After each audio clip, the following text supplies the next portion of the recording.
अस्सलाम वालेकुम दोस्तों, ये है हमारा प्यारा भारत का 10 रुपये का पुराना नोट। और ये देखिए किसी ने इसमें 1980 भी लिखा हुआ है। पता नहीं कब का ये छपा हुआ है, पुराना प्रिंटिंग है। पुराने लोग स्टॉक रखते होंगे तो उनको पता होगा ये कब का नोट है। मैंने भी बचपन में इसको अपने पास एक पीस रखा था, जिसकी वजह से आज मैं वीडियो बना पा रहा हूँ। और मुझे पुराने सिक्के या पुराने नोट या पुराने डाक टिकट ये सब जमा करने का शौक़ है। जिन लोगों को भी इस तरह का शौक़ है, डाक टिकट जमा करने वाले को फिलाटेलिस्ट कहते हैं, और पुराने नोट या सिक्का जमा करने वाले को नुमिस्मेटिस्ट।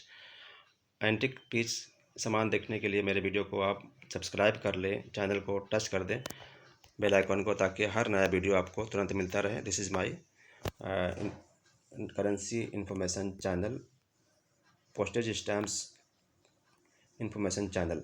आइए देखते हैं इस नोट के पीछे में क्या है। जिनके पास में ये पुराने नोट होंगे उनको बड़ा अच्छा लग रहा होगा। उस नोट की जानकारी मैं दे रहा हूँ, और ये बहुत बेहतरीन नोट।